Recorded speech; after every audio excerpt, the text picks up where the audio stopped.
What's up, Wrestling Verse family? You're about to witness one of the most intense, raw, and unforgettable moments in WWE history. When Dean Ambrose's world was torn apart by betrayal, he didn't just get angry, he became a force of nature with one target in his sights: Paul Heyman. This message was so chilling, so personal, that it still sends shivers down our spines. If you're ready for this story, hit that subscribe button right now and let's dive in. Brothers. Loyalty. Trust. These aren't just words in professional wrestling, they're the foundation of the greatest factions ever created. And nobody understood this better than The Shield. Dean Ambrose, Seth Rollins, and Roman Reigns weren't just three talented wrestlers thrown together. They were a brotherhood built on mutual respect, shared goals, and an unbreakable bond that seemed destined to last forever. From the moment they burst through the crowd in late 2012, these three men changed the entire landscape of WWE. They fought as one unit, moved as one entity, and destroyed anyone who dared stand in their way. The Shield didn't just compete, they dominated. Main event legends, rising stars, veterans, rookies, it didn't matter. If you stepped up to the Shield, you were going down. Dean Ambrose was the wild card, the unpredictable brawler who would do anything to win. His unhinged style and fearless approach made him dangerous and exciting. Roman Reigns brought the power, the intensity, the physical dominance that left opponents broken and defeated. And Seth Rollins. He was the architect, the strategic genius who could outthink anyone while delivering high-flying offense that left crowds on their feet. Together, they were unstoppable. But in professional wrestling, just like in life, the strongest bonds can be shattered in an instant. And when that happened to the Shield, the fallout was nothing short of catastrophic. Picture this, Wrestling Verse family. It's 2014, and the Shield is at the height of their powers. They've conquered championships, defeated legends, and proven time and time again that they're the future of WWE. The WWE universe has embraced them, respected them, and watched their evolution from mercenaries to heroes. But something was changing. Behind those unified Zon fronts and brotherhood handshakes, cracks were beginning to form. The Authority, led by Triple H and Stephanie McMahon, saw an opportunity. They saw a chance to divide and conquer the one faction that posed a threat to their control over WWE. And they found their target in Seth Rollins. Evolution, the legendary faction of Triple H, Randy Orton, and Batista, had returned to WWE with one mission: to prove that the past was better than the future. The Shield represented everything new, everything different, everything that challenged the old guard. The war between Evolution and the Shield was epic, producing matches that will be remembered forever. But then came the moment that nobody saw coming. June 2, 2014. A date that will live in infamy in WWE history. The Shield stood together, seemingly united as always, ready to take on the world. And then Seth Rollins picked up a steel chair. The arena went silent. Fans sensed something was wrong, something was different. What happened next shocked the entire wrestling world. Seth Rollins, the man they called the architect, the brother they trusted with their lives, turned that chair on his own family. He struck down Roman Reigns and Dean Ambrose with vicious, calculated precision. The Shield wasn't just defeated that night, it was murdered from within by one of its own. Seth Rollins aligned himself with the Authority, with Triple H, with everything the Shield had fought against. He didn't just leave his brothers, he destroyed them, betrayed them, and spit on everything they had built together. The look of shock, pain, and pure rage on Dean Ambrose's face told the entire story. This wasn't just business. This was personal. In the weeks following that betrayal, Dean Ambrose transformed before our eyes. The playful unpredictability was replaced by something darker, something more dangerous. This was a man on a mission, consumed by rage and driven by an insatiable need for vengeance. The lunatic fringe wasn't playing around anymore, he was out for blood. Ambrose attacked Rollins anywhere and everywhere. Backstage, in the ring, in the parking lot, it didn't matter.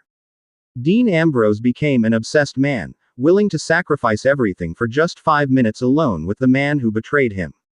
He crashed Seth's matches, interrupted his promos, and made Rollins' life an absolute nightmare. But Seth Rollins had protection. The Authority surrounded him with security, lawyers, and corporate power. And he had something else, something that would add even more fuel to Dean Ambrose's fire. He had Paul Heyman. Now let me tell you about Paul Heyman, wrestling vs. family. This man is a legend in professional wrestling. The advocate, the wise serpent, the mad scientist of sports entertainment. Paul Heyman's silver tongue and brilliant mind have guided careers, built empires, and manipulated situations to perfection.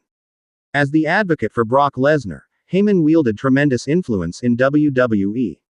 When Heyman began appearing alongside the Authority, offering his counsel and guidance, it created a perfect storm.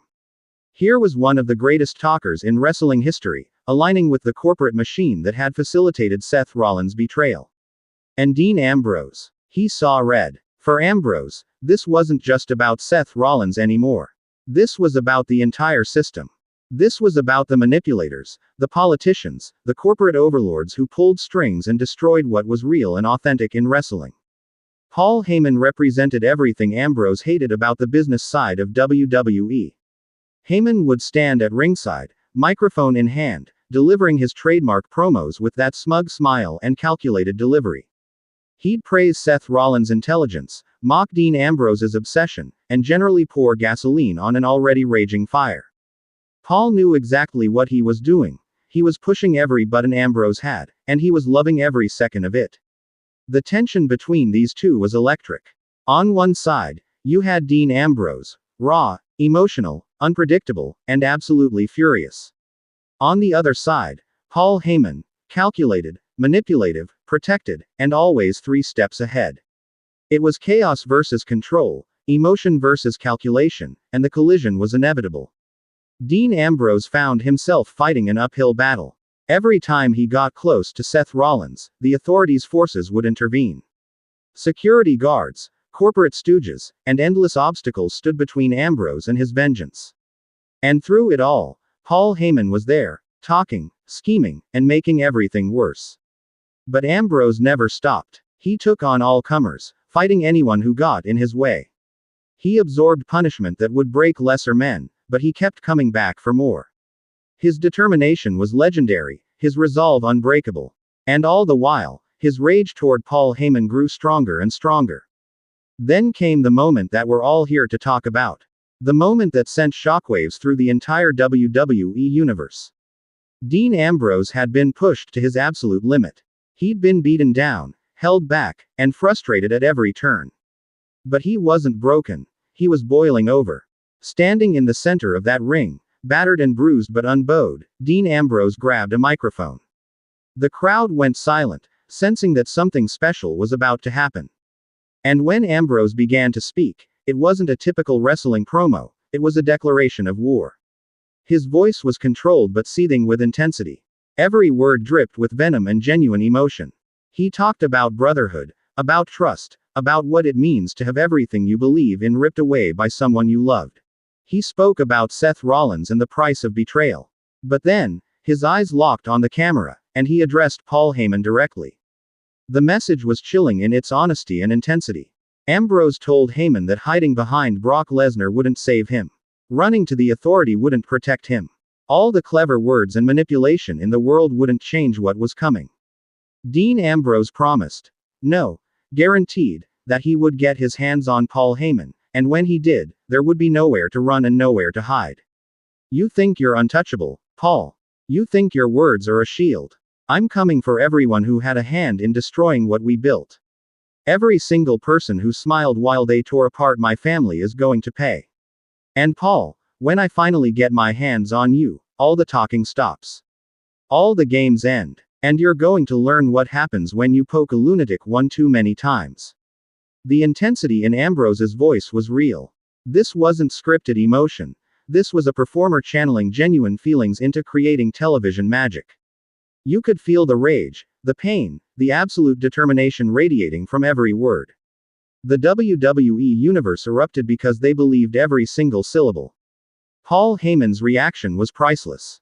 For once, the silver-tongued advocate seemed genuinely concerned.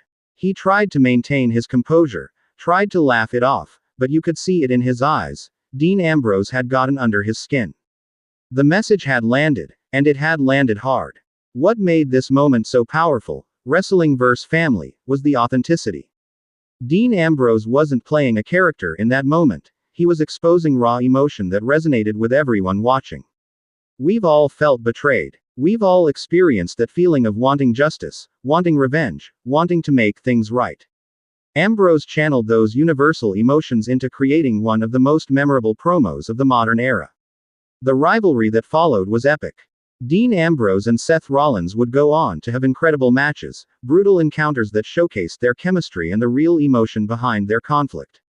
From ladder matches to lumberjack matches to everything in between, these two former brothers beat each other senseless while telling one of the best stories in WWE.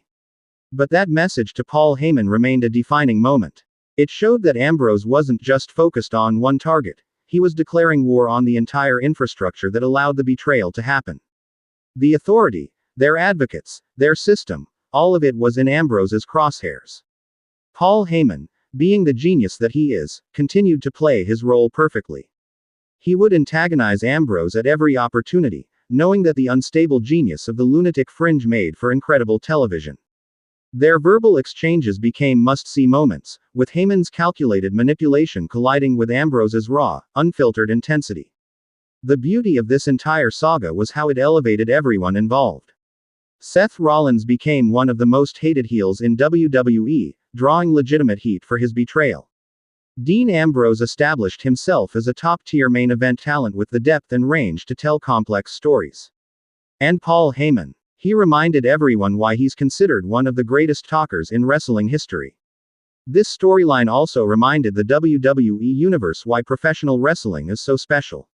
Yes, it's predetermined. Yes, it's scripted. But when performers commit fully to their characters and emotions, when they channel real feelings into their work, something magical happens.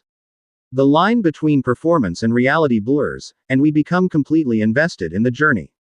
Dean Ambrose's explosion after the Shield's betrayal and his chilling message to Paul Heyman represents everything great about wrestling storytelling. It was personal, emotional, intense, and absolutely real in the way it made us feel.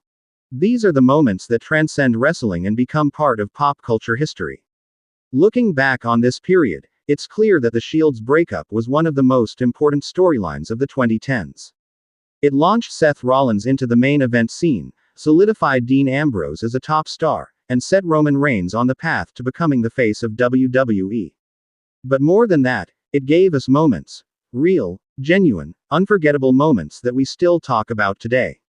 The intensity that Dean Ambrose brought to this feud set a new standard for what emotional storytelling in WWE could look like.